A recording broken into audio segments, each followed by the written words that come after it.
passons à la question numéro 12. Toujours une subvention à une association, et celle-ci porte sur les éclats de rire. Oui, monsieur Morazan. Monsieur Siri, je me doutais que vous pouvez sortir. Bien sûr. Je dois sortir de la salle. Bien sûr. Vous allez faire une petite pause, c'est bien. Et le rapporteur est bien évidemment Christian Cossec. S'il y a d'autres adhérents de l'association des éclats de rire... c'est le bureau qui est concerné, le président essentiellement. Donc, en 2014, par délibération numéro 13 du 2 juin, le conseil municipal a voté une subvention de fonctionnement de 17 800 € à cette même association. En raison de la proximité de la date du vote des subventions aux associations le 29 juin prochain et de la date de la manifestation des éclats de rire la dernière semaine de juin, il paraît opportun pour des facilités de trésorerie de verser par anticipation la subvention à allouer pour 2015. Après avis favorable de la Commission des finances, il est proposé au Conseil municipal l'attribution d'une subvention de 7 700 €. Alors, on peut noter qu'il y a une réduction très importante de cette subvention. En réalité, le budget global de la manifestation est maintenu. On pourra apporter des éclaircissements tout à l'heure. L'idée est que l'association Les Éclats de Rire continue de porter la cavalcade du dimanche.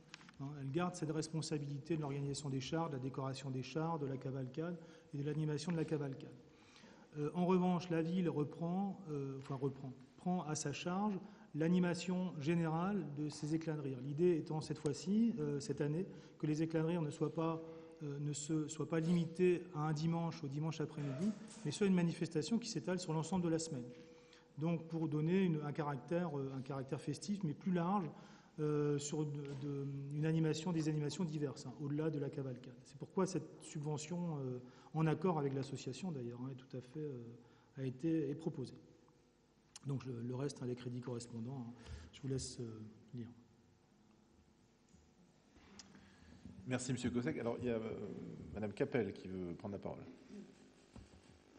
Alors, c'est vrai que M. Siri doit partir parce qu'il est président de l'association, mais moi, je voulais souligner que l'association Les Éclats de Rire avait participé, avait collaboré avec nous pour cette nouvelle organisation et que je les en remerciais parce que c'est pas simple de changer un mode de fonctionnement et en même temps ils l'ont fait. Donc et c'est très bien puisque du coup, comme Christian le disait, l'événement s'étale sur une semaine avec une programmation qui sortira bientôt, mais dès le lundi. Voilà, avec une diversité aussi, collaboration du cinéma, il y aura du théâtre, il y aura de la musique, enfin voilà, plusieurs événements. Merci pour ces précisions. Monsieur Morazan. Une petite remarque. Donc, il y a une modification de l'ossature. Est-ce que votre micro n'est pas... Ouais. Ce sera donc une semaine et plus un dimanche, c'est donc fort bien. Je vois qu'il a été convenu à la Commission des finances qu'il y aurait un réajustement si nécessaire. Alors, le réajustement, l'idée du réajustement, c'est que l'association va s'engager, je ne sais pas où elle en est exactement sur cette question-là, va s'engager à rechercher des sponsors pour le financement notamment des actions de communication. Donc ensuite, effectivement, il y aura un aménagement qui sera fait en fonction de cette somme de sponsoring qui aura pu être dégagée pour cette action. Alors, tout s'est fait en bonne intelligence avec l'association. Effectivement, on a travaillé de manière tout à fait intéressante et tout à fait riche, en tout cas, avec l'association, qui sans doute l'a perçu un peu de manière un peu difficile peut-être, mais l'idée, c'est bien de dire que cette initiative, vieille initiative de la ville d'ailleurs, qui a été confiée à l'association ensuite, Les Éclats de Rire, nous ne souhaitions pas du tout supprimer cette manifestation. Bien au contraire, on voulait en faire un événement peut-être encore plus festif, mais sur une durée un peu plus longue, et puis associer davantage de monde à l'événement. Voilà. J'ai bien compris que c'était en accord.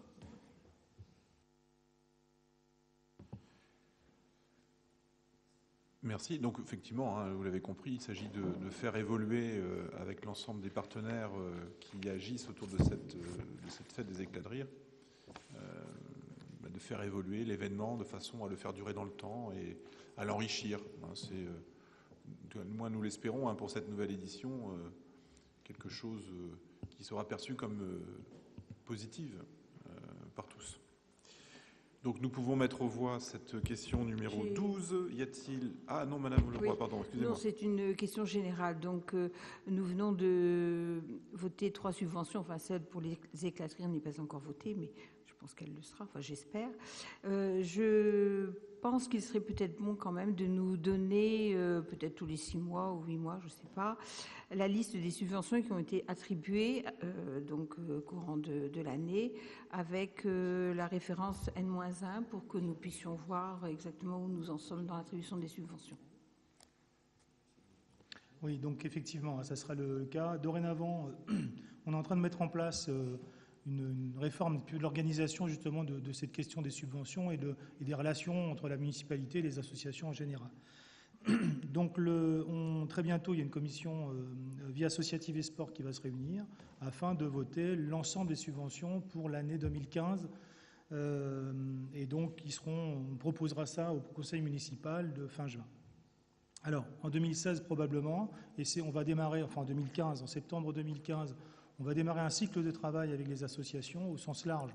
Cycle de travail autour de l'emploi associatif, autour de la gestion des salles municipales, autour d'une bourse aux bénévoles, autour d'un travail autour des subventions évidemment, de l'attribution des subventions, de critères éventuels. Voilà. Donc on va mettre un petit peu tout ça sur la table en lien avec les associations, toutes les associations qui seront associées à ce travail-là.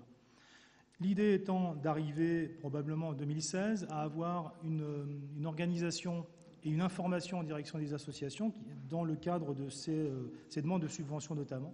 L'idée sera que ces subventions soient demandées peut-être pour fin janvier, fin février, dernier délai pour toute l'année 2016. Donc il faut que les associations, et elles le seront, on va les informer sur cette question-là, qu'on ait une visibilité globale dès le début de l'année.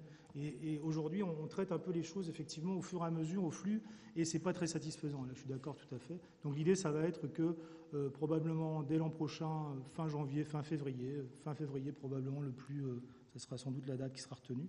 Je souhaite, moi, qu'on ait l'ensemble des demandes de subventions qui seront faites par toutes les associations.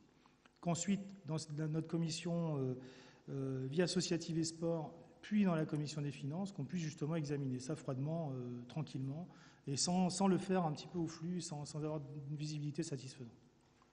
Voilà le projet. Alors c'est un projet effectivement que nous portons depuis le début et qui est en train de se concrétiser. Donc, je remercie aussi Christian Cossec, mais aussi Valérie Labbé, qui passe beaucoup de temps auprès des associations et qui essaie de mettre en place ce nouveau système d'attribution qui nous permettra, un peu comme pour les jumelages, d'avoir une meilleure lisibilité sur nos pratiques budgétaires. S'il n'y a pas d'autres questions, on va mettre au vote cette question numéro 12. Y a-t-il des abstentions? Des votes contre? Aucun. Donc, par conséquent, à l'unanimité, la question numéro 12 est adoptée et nous pouvons aller chercher Marcel Ciry. Voilà, qui revient. Très bien.